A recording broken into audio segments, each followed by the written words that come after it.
नमस्कार फ्रेंड्स, स्वागत है आप लोगों का रियल क्लासेस के चैनल में। और आज जो है हम लोग बात करने वाले हैं उत्तराखंड आरटी 2025 के बारे में। और इसके बारे में हम सारी इंपॉर्टेंट बारे में जानकारी हम लोग लेने वाले हैं। तो वीडियो में आप लोग आखिर तक बने रहिए। अगर आप हमारे चैनल में पहली बार आए हैं तो लाइक और शेयर सपोर्ट हमें ज़रूर कीजिए। तो आज हम बात करते हैं सबसे पहले इसके इंपॉर्टेंट डेट की। तो देखिए, जो फॉर्म स्टार्ट हुआ था वो स्टार्ट हुआ था 4 मार्च 2025 को, ठीक है। और एप्लीकेशन की जो एंड डेट है वो है 25 मार्च 2025।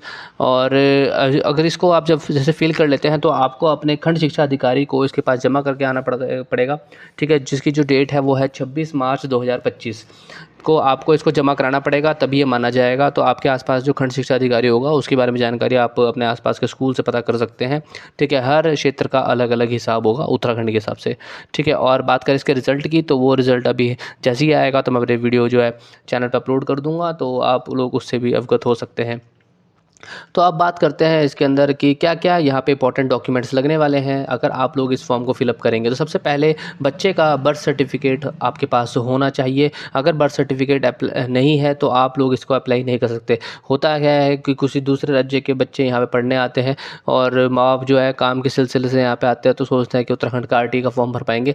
नहीं भाई, ऐसा नहीं हो पाएगा। बच्चे का बर्थ सर्टिफिकेट मैंडेटरी है उस केस में, ठीक है। दूसरा जो है, बच्चे का आधार कार्ड होना चाहिए स्टूडेंट का, ठीक है। अगर आपके पास आधार कार्ड नहीं है, और आधार कार्ड में भी यहाँ का एड्रेस होना चाहिए, वरना आपका फॉर्म जो है रिजेक्ट कर दिया जाएगा। तो आधार कार्ड का जो एड्रेस है स्टूडेंट का वो उत्तराखंड का ही हो, ठीक है। अब बात करते हैं थर्ड, आधार कार्ड होना चाहिए गार्जियन का। गार्जियन के अंदर हो सकता है उसके माता पिता हो, अगर माता पिता है तो उनका चलेगा, उनका आधार कार्ड। अगर माता पिता नहीं देख पा रहे हैं या फिर नहीं है किसी कारणवश बच्चे के, तो उस केस में गार्जियन अपना आधार कार्ड यहाँ पे लगाएगा। फिर आगे बात करते हैं, इनकम सर्टिफिकेट होना चाहिए गार्जियन का, और उसमें मेंशन होना चाहिए जो फैमिली इनकम है 55,000 रुपये से कम होनी चाहिए। अगर आप 55,000 रुपये से ज़्यादा की फैमिली इनकम दिखाएंगे तो उस केस में ये फॉर्म फिलअप नहीं हो पाएगा।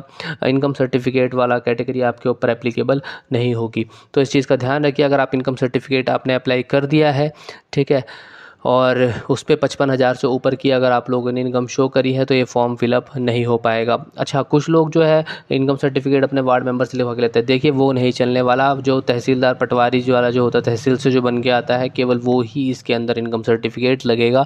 तो हाँ, हैंड रिटन वाला इनकम सर्टिफिकेट लेके आप फॉर्म को अप्लाई मत कीजिए, नहीं तो आपका फॉर्म जो है खंड शिक्षा अधिकारी ही रिजेक्ट कर देगा। ऊपर जाने की तो बात ही खत्म हो गई। अब बात करते हैं यहाँ पे कास्ट सर्टिफिकेट। कुछ लोग तो इनकम सर्टिफिकेट से लगाएंगे, लेकिन कुछ लोग अपना कास्ट सर्टिफिकेट भी अप्लाई करते हैं। तो अगर उनका इनकम ज़्यादा भी है तो कास्ट सर्टिफिकेट लगा के उनका फॉर्म फिलअप हो जाएगा। जैसे मान लीजिए किसी की जो इनकम है वो 72,000 रुपये आ गई है, लेकिन उसका कास्ट जो है वो ओबीसी है, तो वो फॉर्म को फिलअप कर पाएगा, उसको कास्ट का कोटा दिया जाएगा, ठीक है। और दूसरा, यहाँ पे आप एड्रेस प्रूफ के लिए बैंक की कॉपी लगा सकते हैं या फिर इलेक्ट्रिसिटी की कॉपी लगा सकते हैं। ये सारे डॉक्यूमेंट्स अपलोड नहीं होने वाले। अपलोडिंग के टाइम पे सिर्फ बच्चे की फ़ोटो लगेगी, ठीक है, और इन सब चीज़ की इन्फॉर्मेशन डलेगी, सर्टिफिकेट्स के नंबर वगैरह डलेंगे, सिर्फ इतना ही होना है। लेकिन जब आप लोग खंड शिक्षा अधिकारी को अपने डॉक्यूमेंट्स देंगे तो ओरिजिनल के साथ साथ वो चेक करेगा, ओरिजिनल डॉक्यूमेंट्स के साथ, प्लस आप लोगों की जेरोक्स भी वहाँ पे वो चेक करेगा, ठीक है। तो आगे चलते हैं। आगे जो है एलिजिबिलिटी की बात करते हैं, बच्चा कौन कौन से है। तो हर 31 मार्च के हिसाब से डेट उन लोगों ने सेट की थी, तो मैं 31 मार्च के हिसाब से आपको बता देता हूँ, ठीक है। तो देखिए, जो बच्चे प्री प्राइमरी में एडमिशन लेना चाहते हैं, ठीक है, वो 1 अप्रैल 2021 के बीच से लेके 31 मार्च 2022 के बीच में जो भी बच्चे अभी पैदा हुए हैं वो इसके लिए एलिजिबल होंगे। मतलब 1 अप्रैल 2021 से लेके 31 मार्च 2022 के बीच में मई जून जुलाई कहीं भी अगर कोई बच्चा पैदा होता है तो वो नर्सरी के लिए अप्लाई यहाँ पे कर पाएगा। अगर बात करें एलकेजी की, ठीक है, जिसे लोअर किंडरगार्टन बोलते हैं, वो 1 अप्रैल 2020 से लेकर 31 मार्च 2021 के बीच की जिसकी भी डेट ऑफ बर्थ है, जिस भी बच्चे की, जिस भी स्टूडेंट की डेट ऑफ बर्थ 1 अप्रैल 2020 से लेकर 31 मार्च 2021 है, वो इसको अप्लाई यहाँ पे कर पाएगा। बात करते हैं यूकेजी की, तो 1 अप्रैल 2019 से लेकर 31 मार्च 2020 के बीच में जिस भी बच्चे की डेट ऑफ बर्थ है वो इसको यहाँ पे अप्लाई कर पाएगा। क्लास फर्स्ट की बात कर लेता हूँ, ठीक है, क्योंकि क्लास फर्स्ट के बाद एडमिशन नहीं होगा। तो 1 अप्रैल 2018 से लेकर 31 मार्च 2019 के बीच में जो भी बच्चे की डेट ऑफ बर्थ आ रही है, ठीक है, इसके बीच में होनी चाहिए, वो यहाँ पे क्लास फर्स्ट के लिए अप्लाई कर पाएगा। अच्छा, एक और बात, कुछ बच्चे क्या करते हैं, जैसे मतलब कुछ पेरेंट्स जो है फॉर्म अप्लाई करने की कोशिश करते हैं, ठीक है, फिर सोचते हैं कि चलिए हम इनकम सर्टिफिकेट बना लेते हैं, हमारे बच्चे का 1-2 मंथ ऊपर नीचे हो गया है तो फिर हम दूसरा एज वगैरह डिफरेंस करके उसको फॉर्म को अप्लाई कर देंगे। भाई, ऐसा नहीं होने वाला, आपका फॉर्म रिजेक्ट हो जाएगा, खंड शिक्षा अधिकारी उसको रिजेक्ट कर देगा। तो अगर पहले तो आप ये क्राइटेरिया देख लीजिए, अगर आपका बच्चा उसके अंदर एलिजिबल है तो ही आप इनकम सर्टिफिकेट के लिए अप्लाई कीजिए। अगर आपका क्राइटेरिया ही नहीं बैठ रहा है ना इसके बीच के अंदर, तो आप मान के चलिए कि अगर 1 अप्रैल 2018 से पहले का बच्चा है ना आपका, तो आप अप्लाई ही मत कीजिए, ठीक है।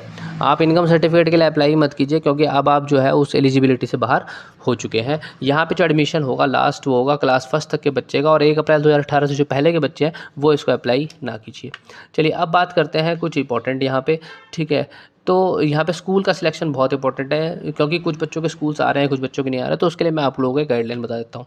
सबसे पहले जो आपको बच्चे का एड्रेस जो भरना है ना, वो बच्चे के स्टूडेंट का जो आधार कार्ड का जो एड्रेस है उसके अकॉर्डिंग भरना है। अपनी मर्ज़ी से आप कोई सा भी ना भरें। मतलब बच्चा रह रहा है मान लीजिए खता में रह रहा है, खता धर्मूचक में रह रहा है, और आपने एड्रेस उठा के डाल दिया उसका प्रेमनगर डोईवाला का, तो उस केस में भी खंड शिक्षा अधिकारी आपका रिजेक्ट कर देगा। क्योंकि यहाँ पे जो आरटी बोलता है, सूचना का जो शिक्षा का जो अधिकार है वो ये बोलता है कि बच्चे के क्षेत्र के आसपास जो स्कूल होंगे वहाँ उसका एडमिशन कराया जाएगा। तो आपको जो एड्रेस भरना है केवल बच्चे के आधार कार्ड के ऊपर जो एड्रेस मेंशन है उसी के अकॉर्डिंग भरना है। अगर आपको लोगों का उस हिसाब से नहीं आ रहा है तो आप बच्चे का एड्रेस जो है आधार कार्ड में अपडेट करा सकते हैं। फिर बात करते हैं कि अगर आपके स्कूल जैसे आप भर रहे हैं आपके एरिया में नाम ही नहीं आ रहा, तो देखिए पहली बात तो है कि जितने ज़्यादा मैक्सिमम आप स्कूल भरेंगे ना, तो आपके चांसेस उतने ज़्यादा हैं भरने के इसको आने का नाम ना, ठीक है। तो जैसे मान लीजिए आपके वार्ड में नाम नहीं आ रहा, तो आपके नेबर वार्ड में आ रहा होगा ऑप्शन में, वहाँ पे नेबर वार्ड आएगा, तो आप नेबर वार्ड वाला भर लीजिए, ठीक है। ऐसा मत कीजिए अच्छा ये स्कूल है, ये स्कूल में पढ़ाई ज़्यादा नहीं है, ये है वो है, बहाना मार दिया आप लोगों ने और उसको आपने रिजेक्ट कर दिया और आपने सिर्फ एक ही स्कूल भरा, तो ऐसा हो सकता है उस स्कूल में आपका नाम ना आए। तो आप जितना मैक्सिमम स्कूल भर सकते हैं मैक्सिमम स्कूल भरिए अपने आसपास के क्षेत्र में। अगर आपको अपने एरिया या वार्ड में नहीं मिलता तो आप नेबर वाला वार्ड वाला भी उसको फिलअप कर सकते हैं, ठीक है। तीसरी बात यहाँ पे मैं एक और बात बता देता हूँ कि कुछ बच्चों के साथ प्रॉब्लम ये हो रही है, जैसे यहाँ डोईवाला की मैं बात बताता हूँ, तो डोईवाला में प्रॉब्लम जो है वो फ़िलहाल ये पहुँच गई है कि बच्चे जो हैं एलकेजी में है, यूकेजी में है। देखिए आरटीई का फॉर्म ये कहता है कि अगर किसी स्कूल में लोअर क्लास, सबसे लोअर क्लास में ही एडमिशन होगा, ऐसा नहीं होगा कि वो स्कूल जो है नर्सरी को पढ़ा रहा है, ठीक है, और आप अब चाहते हैं कि क्लास फर्स्ट में अब मेरे बच्चे का एडमिशन हो, तो क्लास फर्स्ट में उस बच्चे का नाम वहाँ पे आएगा ही नहीं, ठीक है। तो ये इसके अंदर एक बहुत बड़ा ग्लिच है, ठीक है। अगर एलकेजी यूकेजी से अगर कोई आपका बच्चा एडमिशन लेना चाहता है कि उसका यूकेजी में है एडमिशन है, और आपके आसपास और नेबर वार्ड में भी अगर कोई स्कूल है ही नहीं जो एलकेजी से स्टार्ट होता है या फिर यूकेजी से स्टार्ट होता है, तो उस केस में आपको कोई भी स्कूल यहाँ पे दिखाई नहीं देगा, तो उसके लिए आप परेशान ना होइए, ठीक है। तो ये एक बहुत बड़ा ग्लिच है इसका। तो ज़्यादातर जो स्कूल होते हैं वो प्री प्राइमरी से शुरू होते हैं, नर्सरी से शुरू होते हैं, तो कोशिश कीजिए आपके बच्चे का एडमिशन जो है नर्सरी से ही हो जाए।